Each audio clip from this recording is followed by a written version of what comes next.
eu sempre respondo esse tipo de pergunta com o seguinte pensamento: só o que muda permanece. É Perfeito. verdade isso no mundo dos negócios, é verdade isso no nosso desenvolvimento pessoal. Então, o latim morreu, entrou no desuso porque não mudou. Então, a língua é um organismo vivo e não é o usuário, não é a norma que manda na língua, é o usuário. Então, se teve uma primeira mulher presidente, e presidente é o presidente, a presidente, né? Na gramática, devido à sua história linguística, né? Quando você começou a falar do PH, isso tudo a sociolinguística estuda, né? A língua é muito diversa, a depender da faixa etária, você pega as gírias, ou depender do estado brasileiro, desde o sotaque, né? Porta, porta, porta, até o uso dos pronomes, o uso do vocabulário, né? Moleque, menino, bergamota, mexerica, Cada um tangerina. tem uma Então, bolacha, biscoito. essa diversidade existe porque a língua, a gente nomeia a nossa realidade a partir da nossa percepção. Por que é banheiro? É metonímia, é a parte pelo todo, porque lá você toma banho. Só que você não toma só banho, você faz várias coisas lá. Agora, por que por francês ele nomeou como toilette, que significa vaso sanitário? Porque ele não toma banho. Então, o Porra! ponto de vista dele, a Tá percepção, explicando. é no vaso sanitário. Como é que chama aquele inseto pequenininho, vermelhinho, de bolinhas pretas? Joaninha. Em inglês, ladybug. Em espanhol, mariquita de San Antônio. Em francês, cochinelle, que tem um sufixo feminino. Agora, por que que esse inseto, ele é feminino nessas 4 línguas, por exemplo? Não existe o joaninha macho da espécie? Por quê? Porque a gente percebe a realidade, a gente nomeia a partir da nossa percepção. Então, é natural que a língua varie, porque somos seres humanos, né? Somos diversos e a língua é nosso instrumento. Então, quem manda na língua é o usuário. Então, problema nenhum chamar de presidenta para marcar ideologicamente na língua que a gente teve uma primeira mulher presidente. Isso não significa que a língua vai generalizar e todo substantivo comum de 2 terminado em E vai terminar em A. Porque as pessoas espetacularizam um pouco, né? Agora, o que vai sacramentar isso é o uso. Se não pegar no uso, não há gramática que aceite. E até entrar no vocabulário ortográfico da língua portuguesa, chancelado pela Academia Brasileira de Letras, e entrar para as gramáticas e para os dicionários, vai um trâmite ali de 30 anos. Então, assim, se você quer, em situações informais, no seu blog, usar esse pronome neutro, você é dono da língua, você é usuário, você expressa como você quiser. Agora, aquilo virar norma Uma regra, padrão é isso. outra história. Sim. Então, se você for prestar um concurso, né, o Evanildo Bechara fala que você tem que ser poliglota no seu próprio idioma.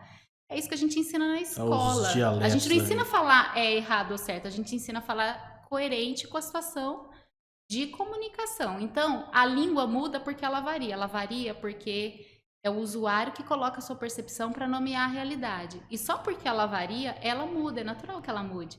Porque dentre essas variações, tem coisa que pega e tem coisa que não pega, né? Então, na época de Camões, era bicicleta, era problema. Até o Museu da Língua fez uma exposição, o certo do errado, o errado do certo. Então, se a gente for fazer um estudo aí, linguística histórica, né? Se A a gente vai gente pra Monteiro vai. Lobato ali, nós arrumamos até uns problemas, né? Opa! E sabe que eu dou esse exemplo da Joaninha, do banheiro, do chuveiro, né? Chuveiro é metáfora de chuva. Tem o embora, né? Aquela frase do Nossa, o do corintiano, Joaninha, eu embora só tenha. queria aproveitar. Não sei se você já viu Vida de Inseto. Só pra hora que você falou, me veio na Vida de Inseto, tem uma Joaninha que é macho. Ladybug. E fica indignada, porque todo mundo fala, como você é fofo, porque ela, como você é fofo. porque ela é vermelhinha, ela é delicada. Então você tem aquela percepção de que é feminino. Então você nomeia de maneira feminina a realidade. E aí tem a história do embora, e hoje a gente tem ferramentas linguísticas tecnológicas para fazer esse estudo. Tem um site chama corpusdoportuguês.org que tem uma compilação de textos desde o século XVIII. As cantigas de Santa Maria nas igrejas estão lá todas digitalizadas. Então você digita lá o embora e põe o filtro. E você vê que do século XVIII para o século XIX, o embora começou a ser escrito emendado. Então, quando você fala embora tenha jogado bem, perdeu, é um conectivo de contrariedade, né? Porque se jogou bem é natural que ganhe. Ah, embora eu esteja cansada, eu fui trabalhar mesmo assim. Então é como se fosse um mas esse embora, ele não significou sempre essa oposição. Ele vem de em boa hora. E é uma interjeição para desejar em boa hora você faça uma viagem bacana, em boa hora você passe no concurso. É como se fosse o vai com Deus, né? Igual o goodbye do inglês vem de God be with you.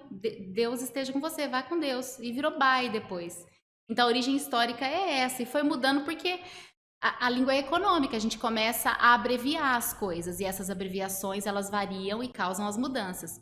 E o em boa hora, por isso que você fala até hoje para a mulher que está grávida, que você tem uma boa hora. Porque essa interjeição de bom agouro.